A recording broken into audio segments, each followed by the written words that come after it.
ஓம் சாந்தி. எல்லோரும் குஷியாக இருக்கிறீங்களா? 6/10/2025 சாக்கார முரளி பாப்தாதா சொல்கிறாங்க, இனிமையான குழந்தைகளே, பாபாவுடைய ஸ்ரீமத் மூலமாக நாம் பாரதத்தை சொர்க்கமாக்குற சேவை செய்யணும். அதுக்கு என்ன பண்ணணும்? முதல்ல உங்களை விகாரமற்றவராக ஆக்கிக்கணும். அப்போ தான் நீங்கள் மற்றவர்களுக்கு சொல்ல முடியும். நீங்களே காமத்தை விடுங்கன்னு மற்றவங்கக்கிட்ட சொல்ல முடியாது. நீங்களே கோபப்படாதீங்கன்னு மற்றவங்கக்கிட்டையும் சொல்ல முடியாது. ஸோ அதனால் முதல்ல நீங்கள் விகாரமற்றவராகணும், பிறகு மற்றவர்களுக்கு சொல்லணும். அப்படின்னா சரி, ஆன பிறகு நம்ம சேவை தொடங்கலாம் அப்படி அர்த்தம் கிடையாது. சேவை உடனே தொடங்கணும் அப்படின்னு அர்த்தம். உடனே விகாரத்தை விட்டுடணுன்னு அர்த்தம். கேள்வி: மகாவீரர் குழந்தைகள், நீங்கள் எந்த விஷயத்தை பெருசாகவே எடுத்துக்கக்கூடாது. அதே நேரத்தில் எதை செக் பண்ணி உங்களை பாதுகாத்துக்கவும் செய்யணும். பதில்: ஒருவேளை நீங்கள் தூய்மையாகிறதுக்கு முயற்சி பண்ணும்போது யாராவது தடை ஏற்படுத்துகிறாங்க அப்படின்னா அவங்களெல்லாம் பெருசாக கண்டுக்கக்கூடாது. அவங்க சொல்கிறதெல்லாம் சீரியஸாக எடுத்துக்கக்கூடாது. அதே நேரத்தில் நான் மகாவீரராக இருக்கிறேன்னா அல்லது என்னை நானே ஏமாற்றிக்கிறேனா இருக்கிறேன்னு சொல்லிக்கிட்டு அப்படின்னு செக் பண்ணணும். எல்லையற்ற வைராக்கியத்தோடு இருக்கிறேன்னா, என்னை நான் பாபாவுக்கு சமமாக ஆக்குறேன்னா, என்கிட்ட கோபம்லாம் இல்லை தானே. ஸோ மற்றவங்களுக்கு நான் என்னெல்லாம் சொல்கிறேனோ அதை முதல்ல நான் செய்கிறேன்னா, இப்படிலாம் நீங்கள் செக் பண்ணிக்கிட்டே இருக்கணும். ஸோ 2 விஷயம் இல்லையா? தூய்மையாக இருக்கிறதுக்கு யார் எந்த தடை போட்டாலும் அவங்கள ஒரு பெரிய விஷயமாக எடுத்துக்கக்கூடாது. என்ன ஆனாலும் தூய்மையாக இருக்கணும். அடுத்தது செக் பண்ணிக்கணும். இல்லை, நான் உண்மையிலே மகாவீரனாக தான் இருக்கிறேன்னா, வைராக்கியத்தோடு தான் இருக்கிறேன்னா, பாபாக்கு சமமாக தான் இருக்கிறேன்னா, மற்றவங்களுக்கு என்னென்னலாம் பண்ணணும்னு நான் சொல்கிறேன்னா அதை நான் செய்கிறேன்னா அப்படின்னு செக் பண்ணிக்கணுன்ற. அதான் எண்ணம் சொல் செயல் ஒன்றாக இருக்கணும்னு சொல்கிறார். பாடல்: உன்னை அடைந்ததால் உலகையே அடைந்தோம். கரெக்டான பாபாவை மட்டும் அடைந்தோம், ஒட்டுமொத்த சொர்க்கத்துக்கும் அதிபதியாகிறோம். ஓம் சாந்தி. இதில் பேசுகிறதுக்கு எதுவுமே கிடையாது. புரிஞ்சிக்க வேண்டிய விஷயம் இது. நாம் தேவதைகளாக ஆகிட்டு இருக்கிறோம், சம்பூர்ண நிர்விகாரிகளாக ஆகிட்டு இருக்கிறோம் அப்படின்னு இனிமையிலும் இனிமையான குழந்தைங்க புரிஞ்சிக்கிறீங்க இல்லையா? இல்லை, இங்கே புரிஞ்சிக்கிற விஷயம்தான். மந்திரம் ஜபிக்கிறது எதுவும் கிடையாது. நான் தேவதை ஆகிட்டு இருக்கிறேன்னு தெரிஞ்சுக்கணும் இல்லையா? இப்போ ரயில்வே ஸ்டேஷனில் உட்காந்துட்டு இருக்கிறீங்கன்னா, இப்போ நீங்கள் டெல்லிக்கு போகிறீங்கன்னா அதுக்காக உட்காந்துட்ருக்கிறேன்னு உங்களுக்கு தெரியும். நீங்கள் யார்கிட்ட நான் டெல்லிக்கு போகிறேன்னு சொல்கிறது கிடையாது. அந்த மாதிரி நான் தேவதை ஆகிட்டு இருக்கிறேன், நிர்விகாரி ஆகிட்டு இருக்கிறேன் அப்படின்னு புரிஞ்சிக்கணும். புரிஞ்சிக்கிட்டாலே விகாரங்கள்லேருந்து விடுபட்டு இருப்பீங்க. பாபா சொல்கிறாங்க, குழந்தைகளே, காமத்தை வெல்லுங்கள் அப்படின்னு அர்த்தம். தூய்மையாகுங்கள். காமத்தை வெல்வது தான் தூய்மையாகிறது. ஆக்சுவலாக 5 விகாரத்தையும் வெல்கிறோம், பட் மெயின் காமம். ஏன்னா அதுதான் கடைசி வரைக்கும் ஏமாற்றிக்கிட்டே இருக்கும், ஒரு செகண்டில் ஏமாற்றிட்டு போயிடும். ஸோ குழந்தைங்க பாட்டு கேட்டிங்க இல்லையா? உன்னை அடைந்ததால் உலகை அடைந்தேன். இப்போ குழந்தைங்களுக்கு மறுபடியும் பாபா ஞாபகப்படுத்துகிறார். எல்லையற்ற தந்தைக்கிட்டேருந்து எல்லையற்ற ஆஸ்தி அடையிறீங்க குழந்தைகளே, அடைஞ்சிட்டு இருக்கிறோன்னு ஞாபகப்படுத்திக்கிட்டே இருக்கணும். அதான் முக்கியம். அந்த ஆஸ்தியை யாருமே அபகரிக்க முடியாது. அதனால தான் 2 நாள் முன்னாடி கூட இந்த சொத்து பிரச்சனைலாம் அதை முடிச்சிடுங்க. ஏன்னா ஆஸ்தி அடையிறீங்க, இதை ஞாபகம் வச்சுக்கோங்க உங்களுடைய சொத்துன்ட்டு. எதை விடணுமோ அதை ஞாபகம் வச்சுக்கிட்டு போய் சண்டை போட்டுட்டு இருக்கிறீங்க அப்படின்னு பாபா கேட்குற. யாராலையும் அபகரிக்க முடியாத ஆஸ்தி இல்லையா? ஒரு ராஜ்யமே கிடைக்குது, அதை யாருமே அபகரிக்க மாட்டாங்க. இங்கே ஒன்றுமே இல்லை, அதை அபகரிக்கிறதுக்கு முயற்சி வேறு பண்ணிகிட்டு இருக்கிறாங்க, அல்லது அபகரிக்கவே செய்கிறாங்க. அதை எதுக்கு பிடிச்சிட்டு இருக்கிறீங்க?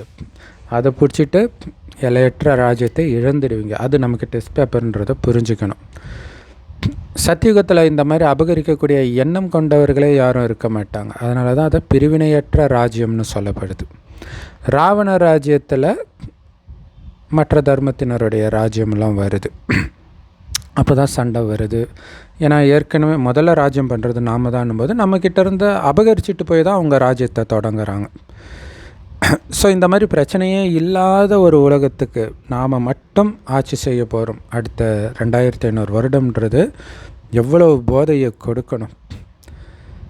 ஸோ இதை நீங்கள் எப்படி புரிஞ்சிருக்கிறீங்களோ அதே மாதிரி போதையோட மற்றவர்களுக்கும் புரிய வைக்கணும். நம்ம மறுபடியும் இந்த பாரதத்தையே பாபாவின் வழிகாட்டுதல் ஸ்ரீமத் படி விகாரமற்றதாக ஆக்கிட்டு இருக்கிறோம். உயர்ந்ததிலும் உயர்ந்தவர் பகவான் தான் எல்லாருமே ஏற்றுக்கிறாங்க இல்லையா? அவர் தான் நம்ம எல்லோருக்கும் அப்பா அப்படிங்கிறதையும் நீங்கள் புரிய வைக்கணும் இல்லையா? அந்த உயர்ந்த தந்தையுடைய வழிப்படி தான் விகாரமற்ற பாரதத்தை, உண்மையான ஸ்வச் பாரதம்ன்றது அதுதான். அதை நாம் இங்கே உருவாக்கிட்டு இருக்கிறோம். பாரதம் சம்பூர்ண நிர்விகாரியாக சொர்க்கமாக இருந்தது. எந்த விதமான விகாரம், காமம்னா என்னன்னு தெரியாது, கோபம்னா என்னன்னு தெரியாது, பற்று, பேராசை, அகங்காரம் இதோடைய பேர் அடையாளம் கூட இல்லாத ஒரு உலகமாக இருந்தது. ஆனால் இன்றைக்கி விகாரி நரகமாகிடுச்சு. நிர்விகாரியாக இருக்கும்போது சொர்க்கம், விகாரி ஆகும்போது நரகமாயிடுச்சு அப்படின்னு நீங்கள் எழுதணுன்றார். மீண்டும் இந்த பாரதத்தை ஸ்ரீனா உயர்ந்த, மத்தனா வழி. ஸோ உயர்ந்த வழி, உயர்ந்த பாபாவுடைய வழி தான். ஸோ அதன் மூலமாகத்தான் நாம் சொர்க்கமாக ஆக்குறோம் பாரதத்தை. பாபா என்ன சொல்கிறாரோ அதையெல்லாம் நோட்ஸ் எடுத்து அதை பற்றி சிந்தனை செஞ்சு எழுதுறதில் உதவி செய்யணும் இல்லையா? பாபா சொல்கிறத வச்சு இப்போ சோஷியல் மீடியா, யூடியூப்லாம் வந்துச்சுன்னும் போது அதை வச்சு நம்ம வீடியோ போடலாம், கட்டுரை எழுதலாம், நிறையா இருக்குது இப்போ வாய்ப்பு. இதுக்கு முன்னாடி தான் கஷ்டம். இப்போ ஒரு பைசா செலவில்லாமல் எல்லோருக்கும் உங்களால் ரீச் பண்ண முடியும். ஸோ பல விதத்தில் பண்ண தான் செய்கிறாங்க நிறைய பாபா குழந்தைங்க. உண்மையிலே பாரதம் சொர்க்கமாக இருந்துச்சு, அங்கே ராவண ராஜ்யமே இருக்காது அப்படின்னு மனிதர்களுக்கு புரிய வைக்கிறதுக்கு என்னென்னலாம் எழுதலாம் அப்படின்னு சிந்தனை பண்ணுங்க இல்லையா? அங்கே காமம் கிடையாது, கோபம் கிடையாது. ஸோ இப்போ சொர்க்கம் எப்படி இருக்குதுன்ற அந்த படமெல்லாம் கூட எடுக்கிறாங்க இல்லையா? ஸோ அதில் கூட இந்த மாதிரி கருத்துக்களை எல்லாம் சிந்தனை செய்து நம்ம சீனாக சேர்க்கலாம். ஸோ மக்கள் புரிஞ்சிக்கணும், அங்கே காமம் இல்லாத உலகமாக இருந்துச்சு, கோபம் இல்லாமல் உலகமாக இருந்துச்சுன்றதை புரிய வைக்கணும். ஸோ இப்போ பாரதவாசிகளாகிய நம்மளை பாபா விகாரமற்றவர்களாக ஆக்கிட்டு இருக்கிறார் அப்படின்னு குழந்தைங்க புத்தியில் இருக்குது. புத்தியில் இருக்கணும், ரொம்ப முக்கியம். அப்போ தான் எனக்குள்ள விகாரம் இருக்குதா, முழுசாக விகாரமற்றவனாக தான் இருக்கிறேன்னா அப்படின்னு நீங்கள் செக் பண்ணுவீங்க, செக் பண்ணணும். ஸோ அப்படி நீங்கள் விகாரம் உங்களுக்குள்ளே இருக்குதுன்னா என்ன அர்த்தம்? கடவுளை ஏமாத்துறீங்கன்னு அர்த்தம். அப்படி நான் ஏமாத்தலை தானே அப்படின்னு செக் பண்ணுங்க. எந்த விகாரமும் இல்லாமல் இருக்குதா, குறிப்பாக காமம் இல்லாமல் இருக்குதான்னு செக் பண்ணுங்க. கடவுள் என்னை பார்க்கவா போகிறாரு அப்படின்னு நினைக்காதீங்க. உங்கள் வாயில் இந்த வார்த்தையே வரக்கூடாதுன்றார் இல்லையா? பாபா கள்ளங்கபடமற்றவராக இருக்கிற காரணத்தினால நம்ம அட்வான்டேஜ் எடுத்துக்கக்கூடாது. நம்மளை நம்பி ஒப்படைக்கிறார். ஒரு கடையை எஜமானன் மேனேஜரை நம்பி ஒப்படைக்கிறாருன்னா அவர் இஷ்டத்துக்கு கையாடல் பண்ணலாமா?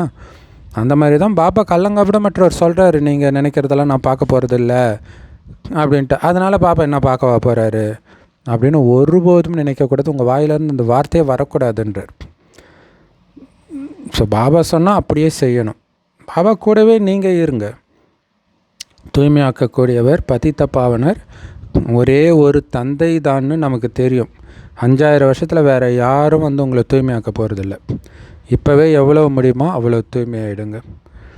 ஏன்னா பாரதம் விகாரமற்றதாக இருந்தபொழுது தான் சொர்க்கமாக இருந்துச்சு. இப்போ விகாரிகளானதுனால நரகமாயிடுச்சு. இந்த லக்ஷ்மி நாராயணன் பாருங்கள், முழுமையான விகாரமற்றவர்களாக இருந்தாங்க, நிர்விகாரிகளாக இருந்தாங்க. அரசர் எப்படியோ மக்களும் அப்படியே. அப்போ லக்ஷ்மி நாராயணன் மாதிரி அவங்களுடைய பிரஜைகளும் விகாரம்னா என்னன்னே தெரியாதவர்களாக இருந்தாங்க. அதனால தான் முழு பாரதத்தையும் சொர்க்கம்னு சொன்னாங்க. இல்லை, எல்லாருமே தூய்மையாக இருந்தால் தானே அது சொர்க்கம்.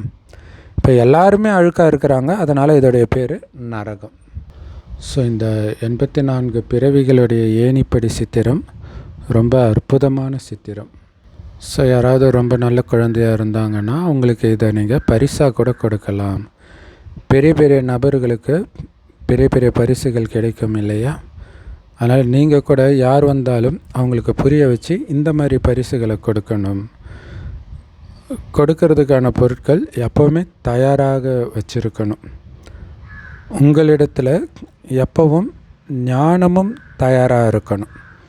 இல்லை வெறும் படம் மட்டும் கொடுத்தா மட்டும் புரியாது. இல்லை, நீங்கள் புரிய வைக்கும்போது உங்களுக்கு தெரியும். அவங்களே கூட கேட்பாங்க, இது கிடைக்குமா அப்படின்ட்டு. டக்குன்னு கொடுத்துடலாம். ஏணிப்படியில் முழு ஞானமும் இருக்குது. நாம் 84 பிறவிகள் எப்படி எடுத்தோம் அப்படிங்கிறத நீங்கள் ஞாபகம் வச்சுக்கணும். ஸோ 84 பிறவி எடுக்கும்போது எப்படி நம்மளுடைய கலைகள் குறையுது, இதெல்லாம் ஞாபகம் இருக்கும்போது தான் உங்களால் ஏணிப்படி சித்திரத்தை வச்சு புரிய வைக்க முடியும். யார் முதல்ல வராங்களோ சத்தியுகத்தின் ஆரம்பத்திலேயே அவங்க தான் 84 பிறவி எடுப்பாங்க. ஸோ 84 பிறவிகளை பற்றி நமக்கு சொல்கிற பாபா, சிவபாபா, இந்த பிரம்மாவுடைய கடைசி ஜென்மத்திலையும் கடைசி நேரத்தில் 60 வயது இருக்கும்பொழுது தான் வரார். சாதாரண உடம்பில் வரார். பிறகு இவருக்கு பிரம்மான்னு பேர் வைக்கிறார். அதுக்கு முன்னாடி அவருடைய லௌகிக பேர் தாதா லேக்ராஜ். இல்லை, லேக்ராஜ்ன்ற பேரை பிரம்மான்னு மாற்றி வைக்கிறார். ஸோ இவர் மூலமாக பிராமணர்களை படைக்கிறேன் அப்படின்னு பாபா சொல்கிறார். இல்லைன்னா பிராமணர்கள் எங்கேருந்து வந்தாங்க திடீர்னு? பக்தி மார்க்கத்தில் கூட பிராமணர்களே கிடையாது, எங்கேருந்தோ வந்துட்டாங்க அப்படின்னு சொல்லுவாங்க. இங்கே இருக்கிற விஷயம் இல்லை, இங்கே திடீர்னு எப்படி, அதாவது தேவதைகள் கொஞ்சம் கொஞ்சமாக மறுஜன்மம் எடுக்க எடுக்க கலைகள் குறை சத்திரியன், வைஷ்யன், சூதரன் ஆகிறாங்க. ஆனால் பிராமணர்கள் எங்கேருந்து வந்தாங்க திடீர்னு? ஸோ பாபா தத்தெடுக்கிறார். ஏன்னா பிராமணர்கள்ன்றது தேவதைகளை விட உயர்ந்தவங்க. கீழே இறங்கிட்டே போகும்போது திடீர்னு உயர்ந்தவர்கள் எங்கேருந்து வந்தாங்க? ஸோ பாபா நம்மளை உயர்ந்தவர்களாக மாற்றுறார் தத்தெடுத்து. பிரம்மாவுக்கும் அப்பா இருக்கிறாரு அப்படின்னு எப்பயாச்சும் கேள்விப்பட்டிருக்கிறீங்களா? கண்டிப்பாக பிரம்மாவுக்கு அப்பானா அது கடவுளாக தான் இருக்க முடியும். பிரம்மாவையும் விஷ்ணுவையும் சூக்ஷ்மவதனத்தில் காமிக்கிறோம். நான் இந்த பிரம்மாவுடைய 84வது பிறவியின் கடைசி நேரம் வானப்பிரஸ்த நிலையில் பிரவேசம் செய்கிறேன்னு பாபா சொல்கிறார். ஸோ தத்தெடுக்கும் பொழுது பேர் மாற்றுவாங்க இல்லையா? ஸோ சந்நியாசம் செய்யப்படுது. தத்தெடுத்துட்டாங்கனாலே அந்த பழைய உலகம் எல்லாமே மறக்கணும். சன்னியாசிகள் கூட சன்னியாசம் செஞ்ச உடனே எல்லாத்தையும் மறந்துடுறது கிடையாது. கண்டிப்பாக அவங்களுக்கு ஞாபகம் இருக்கும். அதேமாதிரி உங்களுக்கும் நீங்கள் பாபா குழந்தையானோடனே பழைய உலகத்து விஷயம் எல்லாம் மறந்துட போகிறதில்ல. கண்டிப்பாக ஞாபகம் இருக்கும். ஆனால் உங்களுக்கு அவங்க மேலே வைராக்கியம் வருது இல்லை? அவங்களுடைய லௌகிக அப்பா அம்மா யார், கணவன் மனைவி யார், குழந்தை யார், எல்லாமே தெரியும். ஆனால் இப்போ அவங்க என்னுடையவர்களை இல்லைன்ற எண்ணத்தை உருவாக்குறீங்க, வைராக்கியத்தை ஏற்படுத்துகிறீங்க குடும்பத்தில் இருந்துக்கிட்டே. ஏன்னா நமக்கு தெரியும் இது எல்லாமே சுடுகாடாக ஆக போகுது. ஆத்மா பத்திரமா சொர்க்கத்துக்கு போயிடும். அந்த ஆத்மா அதோடைய நடிப்பை நடிச்சு தான் ஆகணும் அப்படிங்கிறதுலாம் நமக்கு தெரியும். அதனால் சுடுகாடாக ஆக போகிற உலகத்தை பிணமாக ஆக போகிறவங்களை நாம் எதுக்கு நினைவு பண்ணணும்? ஸோ இந்த ஞானத்தின் மூலமாக நம்ம எல்லாத்தையும் கரெக்டாக புரிஞ்சிக்கணும். ஸோ அவங்க கூட சன்னியாசிகள் கூட அவங்களுக்கு இருக்கக்கூடிய ஒரு ஞானத்தை வச்சு வீட்டை துறக்கிறாங்க. வீட்டில் இருக்க முடியாது, பெண் நரகத்தின் வாசல், இந்த மாதிரி ஞானத்தை வச்சு அவங்க வேண்டாம் மனைவின்ட்டு வெளில வந்துடுறாங்க. அவங்கக்கிட்ட போய் நீங்கள் எப்படி வீட்டை விட்டு வந்தீங்கன்னு கேளுங்களாம், சொல்ல மாட்டாங்க. அப்போ நீங்கள் யுக்தியாக கேட்கணும் அவங்கக்கிட்ட, உங்களுக்கு எப்படி வைராக்கியம் ஏற்பட்டது? அப்படி ரெண்டும் ஒரே அர்த்தம்தான். ஆனால் வைராக்கியம் எப்படி ஏற்பட்டதுன்னு போது அது பாசிட்டிவாக இருக்கு இல்லையா வார்த்தைகள். வீட்டை விட்டு ஏன் ஓடி வந்துட்டிங்கன்னா அது கேவலமாக இருக்குது கேட்குறதுக்கு. அதனால் அவங்க சொல்ல மாட்டாங்க. ஸோ அதனால் எப்படி கேட்கணும், உங்களுக்கு எப்படி வைராக்கியம் வந்துச்சுன்னு நீங்கள் சொன்னீங்கன்னா நாங்களும் அதை ஃபாலோ பண்ணுவோமே அப்படின்னு கேட்கலாம். தூய்மையாக இருங்க அப்படின்ட்டு நீங்கள் தூண்டுதல் கொடுக்குறீங்க. ஸோ கலியுகத்துடைய நினைவே இல்லாமல் இருக்கிறதும் தூய்மையாக இருக்கிறதும். ஆனால் எடுத்த உடனே எல்லாம் மறக்கிறதும் கிடையாது இல்லையா? நமக்கு எல்லாமே ஞாபகமும் இருக்க தான் செய்யுது. யார் யார் என்னென்ன உறவு எல்லாம் தெரியும். ஆனால் அவர்களுடைய விசேஷ குணத்தை மட்டும் பார்த்து கெட்ட குணத்தை மறக்க சொல்கிறார். குழந்தை பருவத்திலேருந்தே என்னென்ன நடந்துச்சுன்றதை உங்களால் சொல்ல முடியும். புத்தியில் முழு ஞானமும் இருக்குது. எப்படி உங்கள் எல்லோருமே நடிகர்களாக இருந்து நடிச்சிட்டு இருக்கிறாங்க அப்படின்னு நமக்கு தெரியும் இல்லையா? அதாவது அவங்களுடைய நடிப்பு.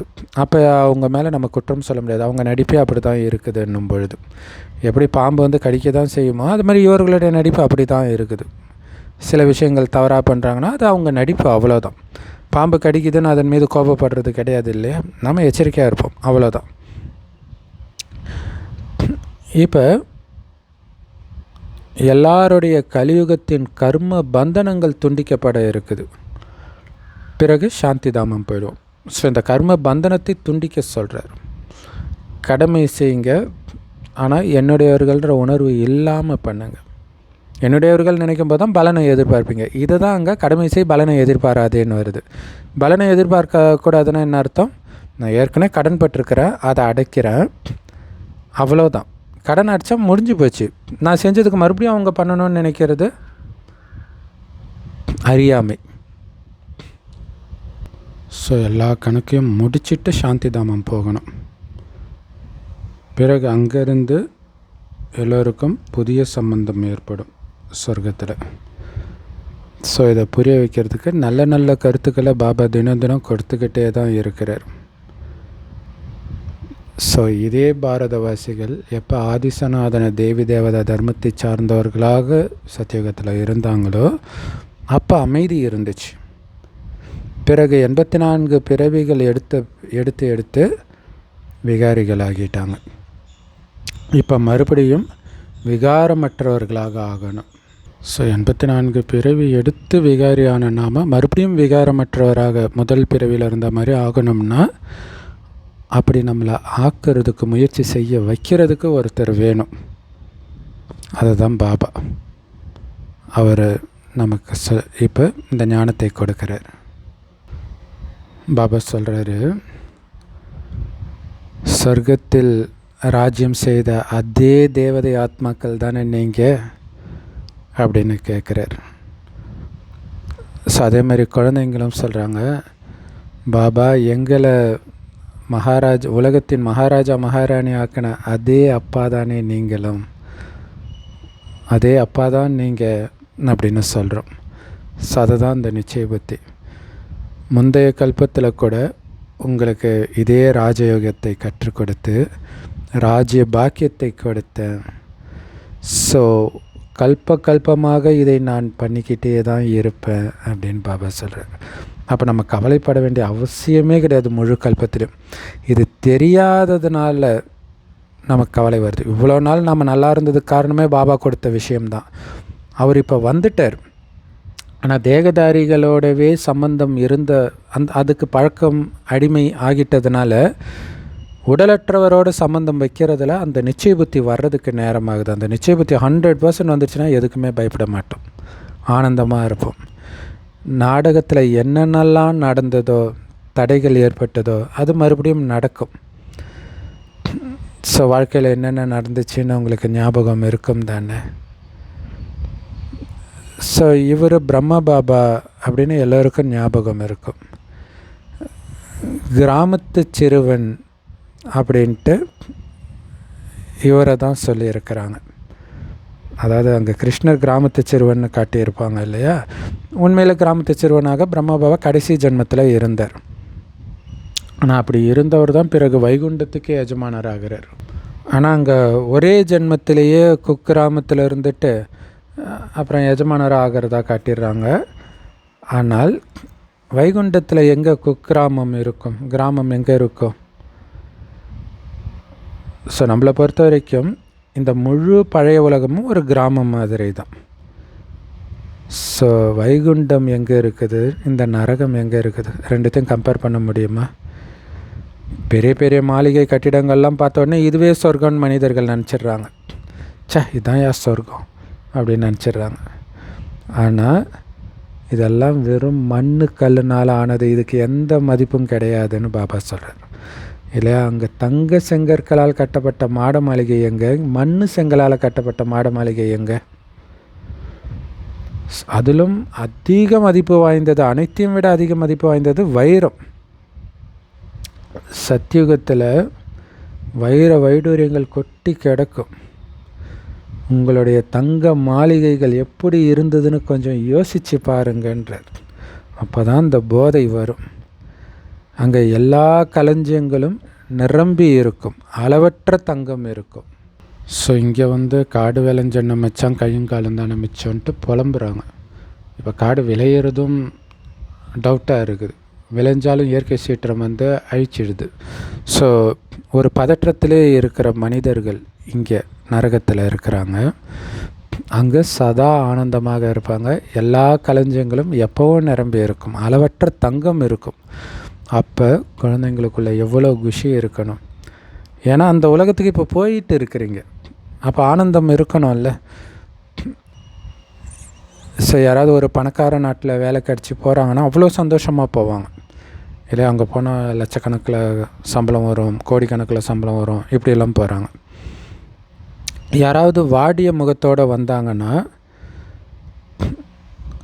உங்களை குஷிப்படுத்தக்கூடிய பாட்டு இருக்குதுன்னு பாபா புரிய வைப்பார். அப்போ முழு ஞானமும் புத்தியில் வந்துடும். ஸோ குஷிப்படுத்துகிற பாட்டுன்னா அந்த பாட்டு கிடையாது, மியூசிக் போட்டு பாடுற பாட்டு கிடையாது, இந்த ஞானம் இல்லையா? உலகத்துக்கே எஜமானராக்கிறார். அப்படி நாம் இருந்தோம், உங்கள் ராஜ்யத்தை யாருமே அபகரிக்க முடியாது இல்லை. இன்றைக்கி இங்கே இப்படி இருக்குது அப்படி இருக்குதுன்றாங்க இல்லையா? அப்பா சரியில்லை, அம்மா சரியில்லை, குழந்தை சரியில்லை, கணவன் சரியில்லை, மனைவி சரியில்லை, எனக்கு மட்டும் ஏன் இப்படி இருக்குது? இந்த மாதிரி பாபா குழந்தைங்களுக்கு நிறைய துக்கம் வர்றது நல்லது. ஏன்னா அப்போ தான் அங்கே கம்பேர் பண்ண முடியும். அது சந்தோஷத்தை கொடுக்கும், அது ஏக்கத்தை கொடுக்கும், அங்கே போகணுன்ற ஏக்கத்தை கொடுக்கும், இங்கே வைராக்கியத்தை கொடுக்கும். ஸோ அதை நினைக்க நினைக்க உங்களுக்கு ஆனந்தம் வரும். இன்னும் கொஞ்சம் நேரத்தில் நான் அங்கே போயிட போகிறேன், அது அந்த நாளுக்காக ஏங்கிட்டும் இருப்பீங்க. ஸோ அரை கல்பத்திற்கு அந்த சுகதாமத்துக்கு எஜமானராக நான் ஆக போகிறேன். நான் இந்த எல்லைக்குட்பட்ட ராஜ்யத்தின் வாரிசுன்னு ராஜாவோட குழந்தை புரிஞ்சுக்குவாங்க தானே? அதுக்கே அவங்களுக்கு போதை இருக்கும், எல்லைக்குட்பட்ட ராஜாவுடைய குழந்தைக்கே. அப்படி இருக்கும்போது நான் எல்லையற்ற தந்தையுடைய வாரிசுன்னா எவ்வளவு போதை இருக்கணும் உங்களுக்குள்ள இல்லையா? விண்ணுக்கும் மண்ணுக்கும் அதிபதியாக படைத்தவரோட குழந்தை நான். தந்தை சொர்க்கத்தை ஸ்தாபனை செய்கிறார், அந்த சொர்க்கத்துக்கு 21 பிறவிக்கு வாரிசாகிறோம். அப்போ எவ்வளோ குஷி இருக்கணும். யாருக்கு வாரிசாகிறோமோ கண்டிப்பாக அவங்கள நாம் நினைவு செய்யணும் இல்லையா? நினைவு செய்யாமல் வாரிசாகிட முடியாது. நினைவு செஞ்சு தூய்மை ஆகும் பொழுது தான் வாரிசாக முடியும். ஏன்னா தூய்மையானவருக்கு வாரிசாகி இருக்கிறோம். தூய்மையானவர் எப்படிப்பட்ட தூய்மையானவர், அவர் நினைக்கவே உங்களுக்கு தூய்மையாக இருக்கிற அந்த வைராக்கியம் வரும். அப்படி நீங்கள் தூய்மையாகும் பொழுது தான் அவருக்கு வாரிசாகவும் முடியும். ஸ்ரீமத் மூலம் நாம் உலகத்துக்கே எஜமானர்களாக, இரட்டை கிரீடதாரிகளாக ஆகிறோம் அப்படின்னு தெரிஞ்சுக்கிறோம். ஸோ ஒரு ஜென்மம் 2 ஜென்மம் இல்லை, ஜென்மமாக அங்கே ராஜ்யம் பண்ணிக்கிட்டே இருப்போம், இரட்டை கிரீடதாரியாகவே இருப்போம், உலகத்தின் எஜமானர்களாகவே இருப்போம். மனிதர்கள் பக்தி மார்க்கத்தில் அழியக்கூடிய தானம் புண்ணியம் பண்ணுறாங்க. ஆனால் நாம் அழிவற்ற ஞானத்தை தானம் பண்ணுறோம். இதோடைய பலனும் அழிவற்றதாக பல ஜென்மங்களுக்கு வருது. இது எவ்வளோ உயர்ந்த லாட்ரி சீட்டு இல்லையா? கர்மத்தின்படி பலன் கிடைக்குது. ஆனால் இதுதான் சரியான கர்மம்னு சொல்லிக் கொடுக்க இங்கே யாரும் இல்லையே. அதனால் தவறான கர்மம் செய்து தானே அனைத்தையும் இழந்தோம். ஸோ அந்த கர்மத்தை சொல்லிக் கொடுக்குறாரு, அந்த ஞானம்தான் லாட்ரி சீட்டு. யாராவது பெரிய ராஜாவுடைய குழந்தையாக பிறந்துட்டாங்க அப்படின்னா எல்லைக்குட்பட்ட பெரிய லாட்ரி கிடச்சிச்சின்னு சொல்லுவாங்க. இருந்தாலும் அவங்க ஒற்றை கிரீடம் உள்ள ராஜாக்கள் தானே. அவங்க ஒருபோதும் முழு உலகத்துக்கும் எஜமானராக ஆகவே முடியாது. எந்த விதத்துலேயும் ஆக முடியாது. இரட்டை கிரீடம் உள்ள நீங்கள் தான் முழு உலகத்துக்கும் எஜமானர்களாக ஆகிறீங்க. அப்போ இரட்டை கிரீடதாரி ஆகணும். அதுதான் ரொம்ப முக்கியமான விஷயம். அங்கே வேறு எந்த ராஜ்யமும் இருக்காது சொர்க்கத்தில். ஏன்னா மற்ற மதத்தினரெல்லாம் இந்த பூமி நரகமான பிறகே வராங்க. ஸோ மற்ற தர்மத்தினர் தான் ராஜ்யத்தை அபகரிக்கிறாங்க இல்லையா? ஆனாலும் அவங்க ஒரு குறிப்பிட்ட அளவில் எண்ணிக்கை அதிகமான பிறகு தான் வருவாங்களே பாரதத்துக்கு. ஸோ அது வரைக்கும் இங்கேயே கருத்து வேறுபாட்டின் காரணமாக பிரிஞ்சிடுறாங்க. இங்கே சொத்து பிரச்சனை வர மாதிரி அங்கே துண்டு துண்டாக நாடு போயிடுது பாரதம். அதனால தான் மற்றவர்கள் வரும்போது துண்டு துண்டாக இருக்குது. துண்டு துண்டாக இருக்கிறது அவங்களுக்கு வசதியாக போச்சு அடிச்சிக்கிறதுக்கு. ஸோ அதனால தான் மகாத்மா காந்தி துண்டு துண்டாக இருக்கக்கூடாதுன்ட்டு ஒன்று சேர்த்தார் பாரதம்ட்டு மறுபடியும். ஸோ ஒன்றா இருந்தது துண்டானதை மீண்டும் ஒன்று சேர்த்தார். ஆனால் அது தெரியாமல் அவர் தான் ஒன்று சேர்த்தாரு, அதுக்கு முன்னாடி துண்டு துண்டாக தான் இருந்துச்சு எப்போவுமே அப்படின்னு தப்பாக புரிஞ்சுக்கிறாங்க. இன்றைக்கி அரசியல்வாதிகள் அப்படி தான் சொல்லிகிட்டு இருக்கிறாங்க. ஸோ முதல்ல முழு உலகத்திலும் ஒரே ஒரு ராஜ்யம் தான் இருந்தது சொர்க்கத்தில். அங்கே இது முந்தைய ஜென்மத்தின் பலன்னு சொல்ல மாட்டாங்க. ஏன்னா அவங்களுக்கு அது தெரியாது. இதுக்கு முன்னாடி இந்த பூமி நரகமாக இருந்துச்சு, அங்கே கடவுள் வழியை ஃபாலோ பண்ணி ஒரு சின்ன கூட்டம் நல்ல முயற்சி பண்ணி இப்படி சொர்க்கத்துக்கு வந்துச்சுன்றது அவங்களுக்கு தெரியாது. ஆனால் உண்மையில் சொர்க்கத்தில் நீங்கள் அடையிற பதவி இப்போ செய்கிற உயர்ந்த கர்மத்தின் பலன். அதனால் உயர்ந்த கர்மம்னா எது? உயர்ந்த கர்மத்தை செய்கிறதுக்கு பாபா இப்போ நமக்கு கற்றுக் கொடுக்குறார். ஏன்னா யார் எப்படிப்பட்ட காரியம் செய்கிறாங்களோ, சேவை செய்கிறாங்களோ அதற்கான பலன் கண்டிப்பாக கிடைக்கும். அதனால தான் பாபா சொல்கிறாங்க, நல்ல செயலை மட்டுமே செய்யுங்க. ஏன்னா நீங்கள் அங்கே போகிறதுக்காக தான் இங்கே ஒவ்வொரு வேலையும் செய்கிறீங்கன்றது ஞாபகம் இருக்கணும். இங்கே கொஞ்சம் கஷ்டம் கொடுக்குற மாதிரி இருக்கலாம், ஆனாலும் பாபாவுடைய வழிபடி தான் நடக்கணும். அதுதான் சொர்க்கத்துக்கு அழைச்சிட்டு போகிற பாதை. இங்கே ஈஸியாக இருக்குது, உடனடி சந்தோஷம் கிடைக்குதுன்னு தவறான காரியம் செஞ்சிங்கன்னா நிரந்தரமாக சொர்க்கத்தை இழந்துடும். அது இல்லாமல் தண்டனை வேறு கிடைக்கும்.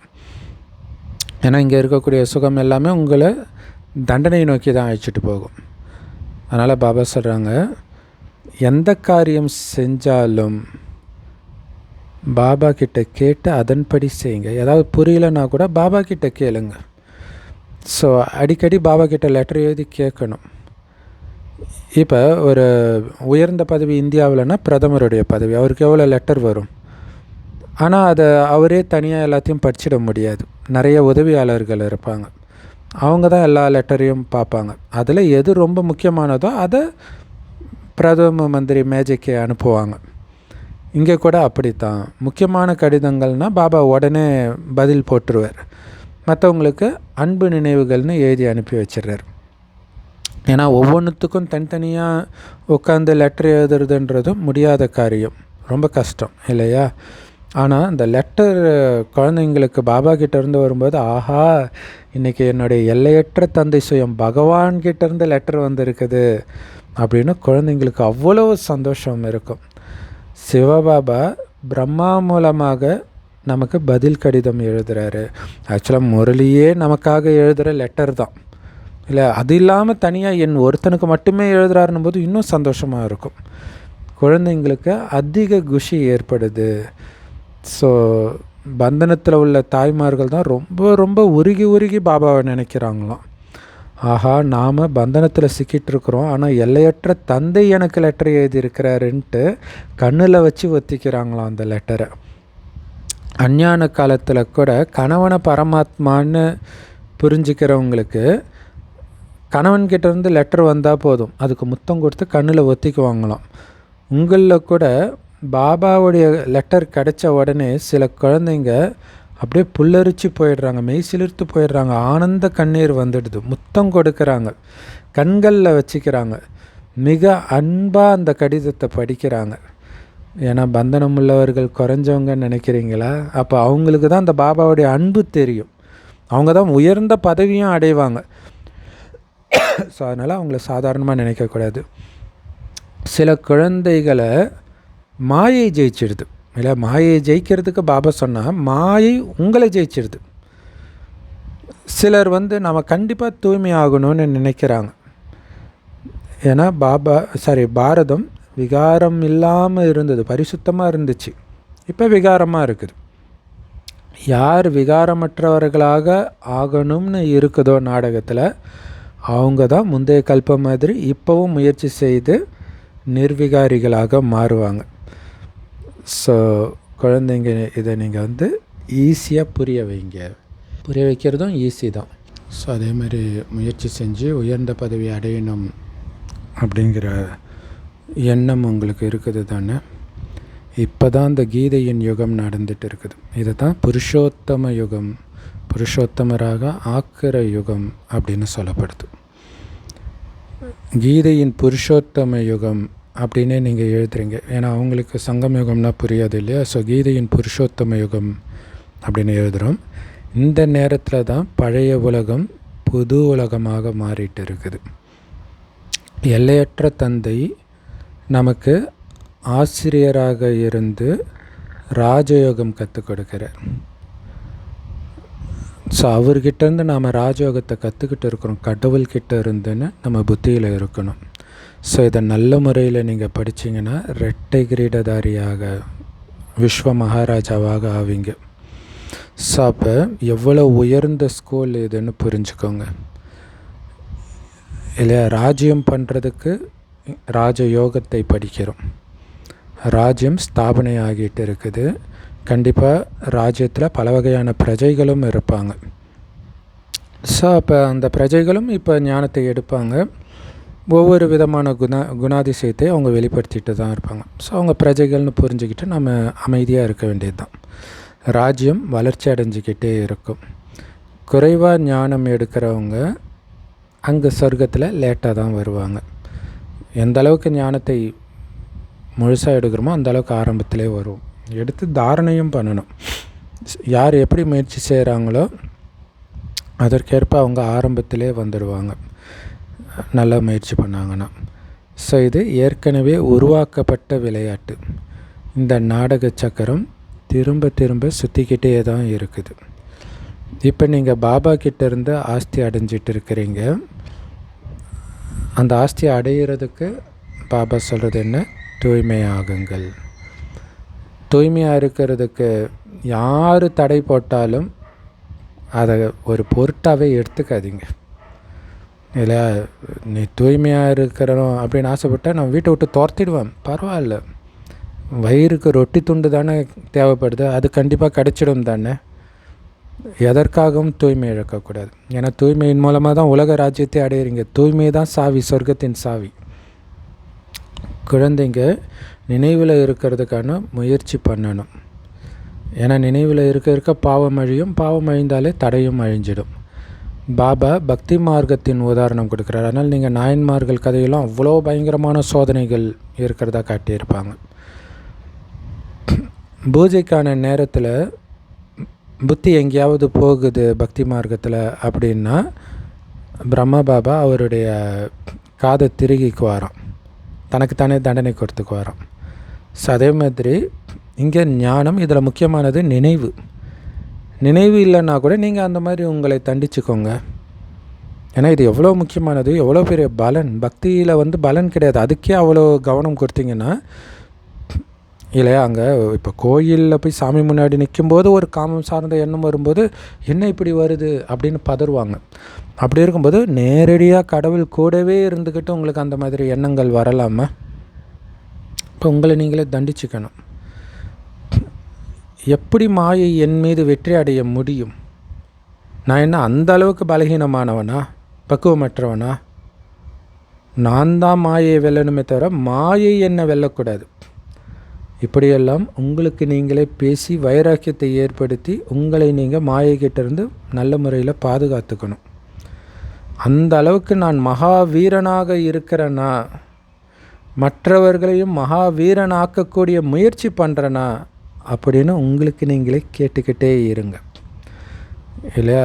குதிரை மேலே வீரனை காட்டுவாங்க, குதிரை மேலே யானை மேலே. அப்படி இருக்கிற மாதிரியே நீங்கள் எப்போவுமே மகாரதிகள்னால் யானைப்படையினர்னு பாபா சொல்வார் இல்லையா. அப்போ அந்த ஒரு குதிரை மேலே யானை மேலே இருக்கும்போது யுத்த மைதானத்தில் இருக்கிற ஞாபகம் இருக்கும்.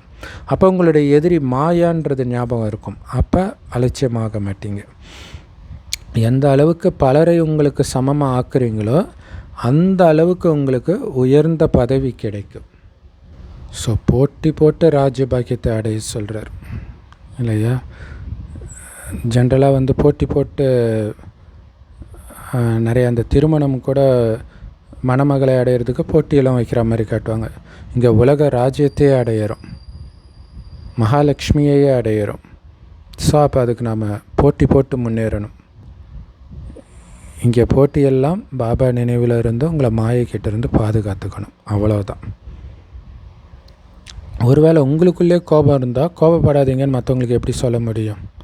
அது சத்தியம் இல்லையே. வெக்கம் வரணும் உங்களுக்குன்றார் கோபம் வருதுன்னா. ஸோ மற்றவர்களுக்கு புரிய வச்சு அவங்க உயர்ந்த பதவி அடைஞ்சிடுறாங்க. ஆனால் நீங்கள் கீழான பதவி அடையிறீங்க, கீழ்நிலை அடையிறீங்கன்னா இதுக்கு பேர் ஒரு முயற்சியா? பண்டிதர் கதை மாதிரி அந்த பண்டிதர் கதை வரும் இல்லையா. மோர் எடுத்துகிட்டு வர அம்மா ஒரு நாள் லேட்டாக வராங்க. ஏன்னு கேட்குறாரு. ஆற்றுல வெள்ளம் வந்துடுச்சு, அதுக்கு என்ன என் பேரை சொல்லிக்கிட்டே இருந்தால் நீ வந்துடலாமே, அல்லது ஏதோ ஒரு மந்திரம் சொன்னால் வந்துடலாமேன்றார். அப்படியே சரி நான் இனிமேல்ட்டு வரேன் ஏன்ட்டு நிஜமாலே அடுத்த தடவை மறுபடியும் வெள்ளம் வருது. இவங்க கரெக்ட் டைமுக்கு வந்தாங்க. நீ எப்படிம்மா வந்த? வெள்ளம் வருதுன்னு நீங்கள் சொன்ன மந்திரத்தை ஜெபிச்சா வந்தேன். இவருக்கே ஆச்சரியமாக இருக்குது. அப்படியா, நம்ம ட்ரை பண்ணி பார்ப்போன்னா விழுந்துருவார். அப்போ சொல்கிறதுல பாபா சொல்கிறதுல அசைக்க முடியாத நிச்சய புத்தி இருந்து அதன்படியே ஃபாலோ பண்ணணும். அதான் இங்கே முக்கியமான விஷயமே. பாபாவை நினைவு செய்து இந்த விஷக்கடல்லேருந்து நீங்கள் பார்க்கடலுக்கு போயிடுவீங்க. ஏன்னா பாபா வர்றது விஷக்கடல்லேருந்து பார்க்கடலுக்கு அழைச்சிட்டு போகிறதுக்கு தான். ஸோ அதற்கான வழி என்ன? பாபாவை நினைவு பண்ணிக்கிட்டே இருக்கணும், சொர்க்கத்தை நினைவு பண்ணிக்கிட்டே இருக்கணும். மற்றபடி இத்தனை உதாரணங்கள் கொடுத்து பாபா புரிய வைக்கிறார். இதைத்தான் பிறகு பக்தி மார்க்கத்திலையும் திரும்ப சொல்லிடுறாங்க. உதாரணத்துக்கு குலவிக்கான உதாரணம் இருக்குது. குலவினா ஹிந்தியில் பிரம்மரி, நாம் பிராமணி. ஸோ அந்த பேர் ஒன்றா வருது பாருங்கள். ஸோ பிரம்மகுமாரிகள் நீங்கள் தான் உண்மையான பிராமணர்களே. பிரஜாபிதா பிரம்மா எங்கே இருக்கிறாரு? ஸோ அந்த குலவி உதாரணம் தெரியும் இல்லையா. மற்ற புழுவை எடுத்துகிட்டு பூன்னு ஊதி குலவியாக மாற்றிடும். அந்த மாதிரி நம்ம இந்த ஞானத்தை பூம் பண்ணி மற்றவர்களையும் பிராமணர்களாக மாற்றிடுறோம். ஸோ பிரஜாபிதா பிரம்மா எங்கே இருப்பார்? கண்டிப்பாக இங்கே தான் இருப்பார். ஏன்னா பிரஜைகள் இங்கே தான் இருக்கிறோம் இல்லையா. மற்றபடி சூக்ஷ்மதனத்தில் இருக்க மாட்டார். குழந்தைகளாகிய நீங்கள் ரொம்பவும் புத்திசாலி ஆகணும். பாபாவுடைய இங்கே சூக்ஷ்மதனத்தில் இருக்க மாட்டேன்னு சொன்னது என்னென்னா, பக்தி மார்க்கத்தில் சூக்ஷ்மதனத்தில் காட்டியிருப்பாங்க. அங்கே கிடையாது, இங்கே தான் வருவாருன்னு சொல்கிறதுக்காக. இதை சங்கர் பார்ட்டி பார்த்துட்டு பாபா சூக்ஷ்மதனவாசி ஆன பிறகு பாருங்கள் அவர் சொல்லிட்டாரா, இங்கே தான் இருக்கார், எங்ககிட்ட வராரு கடவுள் அப்படின்ட்டு குழந்தைத்தனமாக பேசிகிட்டு இருக்கிறாங்க. குழந்தைகளாகிய நீங்கள் ரொம்ப புத்திசாலியாக இருக்கணும். இல்லாட்டினா சங்கர் பார்ட்டி மாதிரி ஆட்கள் உங்களையும் ஏமாற்றிட்டு போயிடுவாங்க. தானும் குழம்பி மற்றவர்களையும் குழப்பிட்டு இருப்பாங்க. பாபாவுடைய திட்டமே மனிதனை தேவதையாக்குறது தான். ஸோ இதை புரிய வைக்கிறதுக்கு நிறைய பாபா சித்திரங்கள் உருவாக்கி இருக்கிறாரு. ஸோ அதனால் இதில் எழுதக்கூடிய விஷயங்கள் கூட மனிதனை தேவதையாக்கக்கூடிய விதமாக இருக்கணும். அது மனிதனை தேவதையாக்க கடவுள் வந்திருக்கிறாருன்ற இது அவங்களுக்கு டச் ஆகணும். அந்த மாதிரி எழுதணும். கீதையின் பகவானுடைய திட்டம் அல்லவா இது. பிராமணர்களாகிய நாம் உச்சி குடுமி போன்றவர்கள், உயர்ந்ததிலும் உயர்ந்தவர்கள். அது ஒருத்தரின் விஷயம் கிடையாது. ஸோ பிரஜாபிதா பிரம்மா அப்படின்னா குடுமி போன்ற பிராமணர்களுக்கானவர். பிராமணர்களுடைய தந்தை இந்த பிரம்மா. ஸோ அந்த உச்சி குடுமின்றது பிரம்மாவை மட்டும் குறிக்கல, பிரம்மாவோடு சேர்த்து அவருடைய குழந்தைகளாகிய பிரம்மகுமார் குமாரிகளையும் குறிக்குது. இந்த நேரத்தில் மிக உயர்ந்த குடும்பம் நம்முடைய குடும்பம். இருக்கிறதுலே கீழான உலகம், அதாவது சாக்கடைக்கு நடுவில் வீடு கட்டி இருப்பாங்க இல்லையா, அந்த மாதிரி தான் நாம் இப்போ இருக்கிறோம் இல்லையா. கலியுக சாக்கடைக்கு நடுவில் மிக உயர்ந்த குடும்பமாக இருக்குது நம்ம குடும்பம். நீங்கள் பிறகு தெய்வீக குடும்பத்துக்கு வரீங்க. இந்த நேரத்தில் எல்லாம் அந்த சாக்கடை கரைப்பட்டவங்க எல்லாம் சொர்க்கத்துக்கு வராமல் போயிடுவாங்க. அந்த கரைப்படாமல் நம்மளை பார்த்துக்கணும், தூய்மையாக வச்சுக்கணும். அதனால தான் பாபா கரைன்னு சொல்லுவார் விகாரத்தை, இல்லையா? கரை படியாமல் பார்த்துக்கோங்கன்ட்டு. இந்த நேரத்தில் உங்களுக்கு அதிக குஷி இருக்குது. ஏன்னா பெரிய லாட்ரி சீட்டு கிடச்சிருக்குது. 21 பிறவிக்கு உயர்ந்த பதவிக்கான ஆஸ்தி லாட்ரி சீட்டாக கிடச்சிருக்குது. உங்களுக்கு பல பெயர்கள் இருக்குது. வந்தே மாத்தரம், சிவசக்தி சேனைகள், இப்படியெல்லாம் பல பட்டங்கள் பக்தி மார்க்கத்திலே கொடுத்துருக்குறாங்க. ஆனால் இதே பேரை கொண்டு நிறைய இயக்கங்களும் இருக்குது. அதெல்லாம் பொய்யானது. நிறைய பேர் அங்கே இருக்கிறதுனால மனிதர்கள் குழப்பம் அடைஞ்சிடுறாங்க. அதனால தான் ராஜ்யம் ஸ்தாபனை செய்கிறதுக்கு நிறைய தடை வருது, உழைக்க வேண்டியதாக இருக்குது. இருந்தாலும் கவலைப்பட தேவையில்லை, ராஜ்யம் கண்டிப்பாக உருவாயிடும். ஏன்னா இந்த நாடகம் ஏற்கனவே உருவாக்கப்பட்டிருக்குது, நீங்கள் புதுசாக உருவாக்கலை. இதில் எனக்கும் பாகம் இருக்குது. நான் சர்வசக்திவானாக இருக்கிறேன். என்னை நினைவு செய்கிறதன் மூலம் நீங்கள் தூய்மை ஆகிடுவீங்க. சர்வசக்திவானாக இருக்கிற பாபாவுடைய பாகமே நம்மளையும் சர்வசக்திவானாக ஆக்கிறது தான். எப்படி ஆகிறதுன்ற வழியை கற்றுக் கொடுக்குறார். என்னது? அவரையே நினைவு செய்ய செய்ய தூய்மை ஆகிடுவீங்க. சர்வசக்திகளில் நிரம்பிய மாஸ்டர் சர்வசக்திவான் ஆகிடுவீங்க. அனைவரையும் விட அதிகமாக கவர்ந்திழுக்கும் காந்தம் சிவபாபா. அவர் உயர்ந்ததிலும் உயர்ந்த இடத்துல இருக்கிறார், பரந்தாமத்திலையும் மேலே இருக்கிறார். நல்லது. அற்புதமான முரளி கொடுத்த அன்பான தாய் தந்தை பாப்தாதாவுக்கு அன்பு நினைவுகள் மற்றும் காலை வணக்கம். நான் 21 ஜென்மத்துக்கு எல்லையற்ற தந்தையின் வாரிசாக இருக்கிறன்ற இதே போதையில் எப்போவுமே இருக்கணும். யாருக்கு வாரிசாகி இருக்கிறோமோ அவங்கள கண்டிப்பாக நினைக்கணும். தூய்மையாகவும் ஆகணும். அப்போ தான் வாரிசாகவும் முடியும். பாபா நமக்கு எந்த உயர்ந்த காரியம் கற்றுக் கொடுக்குறாரோ அதை மட்டும்தான் பண்ணணும்.